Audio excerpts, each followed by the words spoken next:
শুধু অভিযোগ করলে হবে না, অভিযোগ প্রমাণ করতে হবে। তৃণমূল কংগ্রেস সন্ত্রাসের রাজনীতিতে বিশ্বাস করে না। তার কারণ তৃণমূল কংগ্রেস সারা বছর মানুষের পাশে কাজ থেকে তারা জানে এমনি নির্বাচনের মধ্যে দিয়ে তারা মানুষের আশীর্বাদ পুষ্ট হয়ে নির্বাচিত হবে। বিজেপি তাদের ভরাডুবি জেনে, যেমন আপনি হুমায়ুন কবিরের কথা বললেন, তার ভরাডুবি জেনে সে রাস্তায় বসে পড়েছে, সাধারণ মানুষরা যারা ভোট দিতে না পারে অবস্টাকল তৈরি করছে।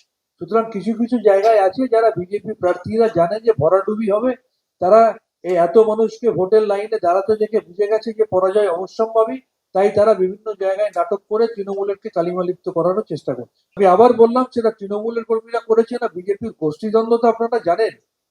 বিজেপি একজন আর একজনের পিছনে কিভাবে কালিমালিপ্ত করার চেষ্টা করে, কিভাবে প্রকাশ্যে তারা মারামারি করে, সেটা নিশ্চয়ই কারোর কাছে অজানা নয়। সুতরাং এই ধরনের ঘটনা ঘটলে নিশ্চিত করে তৃণমূল কংগ্রেস এগুলোতে জড়িত থাকবে না, তার কারণ তৃণমূল এগুলো কোনো কারণেই সমর্থন করে না। কিন্তু আমি আবার বলছি, যদি এই ধরনের ঘটনা ঘটে থাকে তার সম্পূর্ণ দায় জ্ঞানেশ কুমারের নেতৃত্বাধীন ইলেকশন কমিশন। তার কারণ 2,40,000 কেন্দ্রীয় বাহিনী বাংলার এই 152টা কেন্দ্রে আজকে ঘুরে বেড়াচ্ছে যেন একটা যুদ্ধ রব।